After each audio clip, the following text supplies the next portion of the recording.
नमस्कार मित्रों, मैं प्रेम सोनी, संपादक बाबाजी न्यूज, आप सभी दर्शकों का हार्दिक अभिनंदन करता हूं। जैसा कि हमने कार्यक्रम चालू किया है महिला सशक्तिकरण के ऊपर में, ऐसी महिलाओं को हम आपके सामने लाने की कोशिश कर रहे हैं जो अपने घर परिवार के अलावा जो सबसे कीमती होता है समय, वो समाज को अपना योगदान दे रही हैं। आज हम जिस शख्सियत से आपको मिलवाने के लिए लाए हैं, वो एक ऐसा काम कर रही हैं जिससे प्रकृति भी हमारी बच रही है और विद्या दान, जो सबसे अमूल्य दान होता है, एक रक्तदान होता है और एक विद्या दान होता है। तो विद्या दान के प्रति इनकी जो अपनी रुचि है, कैसे कर रहे हैं, क्या कर रहे हैं, उनसे हम आपको रूबरू मिलवाते हैं। आज की जो हमारी गेस्ट हैं उनका नाम है दिव्या आडवाणी। दिव्या जी, आपका हमारे चैनल पे बहुत बहुत स्वागत है। Thank you. आपका एक संक्षिप्त परिचय बताइए। मैं दिव्या आडवाणी रायपुर की रहने वाली, महुआ में रहती हूँ।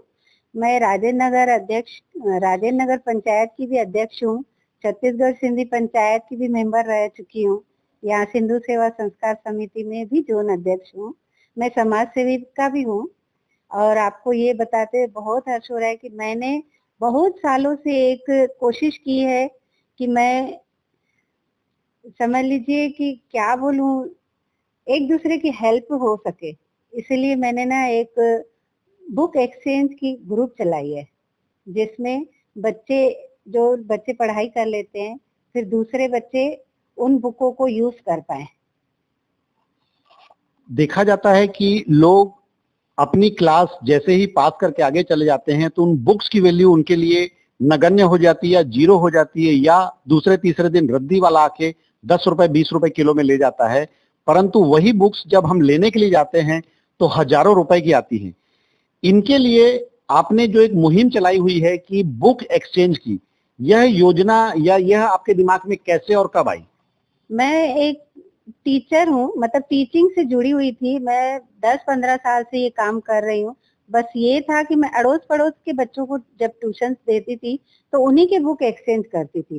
तो मेरे को ऐसे लगा कि ये आगे जाके कुछ मैं इन लोगों के लिए कुछ कर पाऊं। जब कोरोना काल आया तब मेरे को ऐसे लगा कि बच्चे पढ़ाई के लिए बहुत, मतलब जो पेरेंट्स रहते हैं वो लोग बुक्स नहीं ले पा रहे थे। कई लोग ऐसे थे मीडियम परिवार वाले, तो बुक्स नहीं ले पाते थे। तब मेरे को ऐसे ध्यान आया कि अगर हम लोग एक दूसरे को बुक देते हैं, एक दूसरे की हेल्प करते हैं, तो ये सबसे बेस्ट होगा। इन्होंने विद्यादान के लिए तो बहुत अच्छी तरकीब अपनाई। खास करके इन्वायरमेंट को बचाने के लिए इन्होंने बहुत बड़ा योगदान दिया है, क्योंकि जितनी भी कॉपी किताबें बनती हैं वो कहीं ना कहीं हमारे वृक्षों को काटा जाता है, ऑक्सीजन की धीरे धीरे कमी आती जाती है। इन्वायरमेंट को बचाने के लिए इन्होंने बहुत अच्छा कदम उठाया। क्या आपने सोचा था कि आपकी एक छोटी सी पहल से प्रकृति कितनी बच सकती है? कभी ऐसे सोचा नहीं था, लेकिन अभी ऐसे लग रहा है कि जब मेरे को कोई मैसेज करता है कि मैडम आपके कारण आज बहुत सारे पेड़ कटने के लिए बच जाते हैं, और ये कागज जो गवर्नमेंट कुछ कहीं ना कहीं से तो कागज का यूज कर रहे हैं, तो मेरे को बहुत खुशी होती है। और मैं चाहती हूँ कि ये बहुत सारे लोग इस बात को जाने और कागज की बचत करें। अभी इस मुहिम में आप अकेले काम कर रहे हो।